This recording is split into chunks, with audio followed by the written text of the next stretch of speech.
সামনে দেখো দিদা নাতি দুজন গল্প করতে করতে যাচ্ছে। হাই এভরিওয়ান, কেমন আছো? ভালো, আমিও ভালো আছি। Welcome to Swiss blog. তো আমি আছি হচ্ছে এখন মধ্যমপাড়া রেলওয়ে স্টেশনে। তো আমরা যাচ্ছি হচ্ছে মামামের অফিসে নয়, ঠিক মানে ওনার একজন কলিগের বাড়ি। তো চলো কি বৃত্তান্ত না বৃত্তান্ত, কোথায় কি ঘুরতে যাচ্ছি সব তোমাদের শেয়ার করবো। তো আমি মামাম আর মামামের নাতি আর আরও একজন আসবে, সেটা হচ্ছে মাসিমণি, মানে হচ্ছে মামামের বান্ধবী।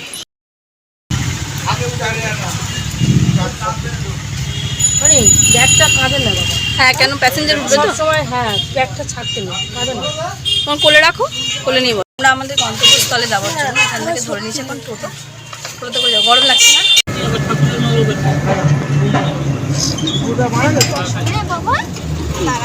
টোটো থেকে নেমে রেলে যাচ্ছি এখন। মাসিমণিও এসে গেছে মোটামুটি গাড়ি। তো এই যে মাসিমণি আর এই আসলো সবে। চলো।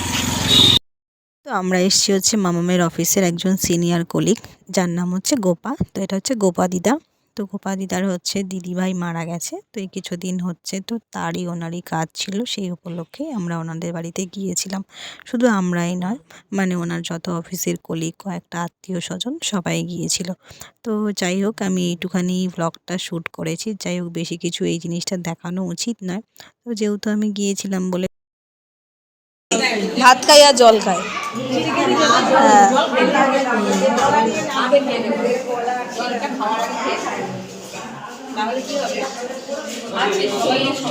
হ্যাঁ হ্যাঁ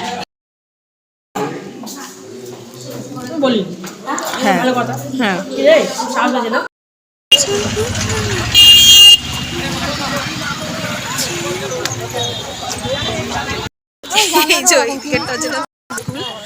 তোমরা বুঝতেই পারলে কি কারণে কোথায় করে এবার যাচ্ছি হচ্ছে বাড়ির দিকে। তো আমি বাড়ি যাবো না, এখান থেকে যাবো হচ্ছে মামার বাড়ি। তো চলো আমরা হাঁটতে হাঁটতে এখন যাচ্ছি।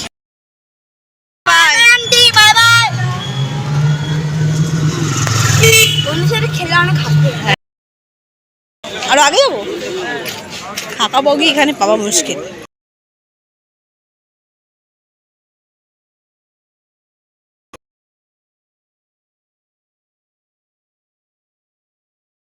তাই তো?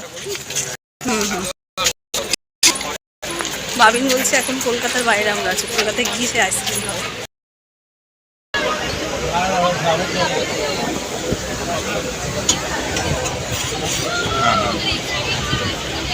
আমরা শিয়ালদায় নেমে এখন আইসক্রিম নিচ্ছি তিনজনে।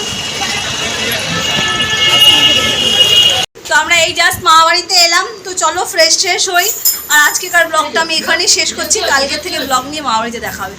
তো চলো, ভালো লেগে থাকে লাইক কমেন্ট শেয়ার সাবস্ক্রাইব করে সবাই সুস্থ ভালো থাকবে। আবার দেখা হবে কালকে নতুন ব্লগ নিয়ে।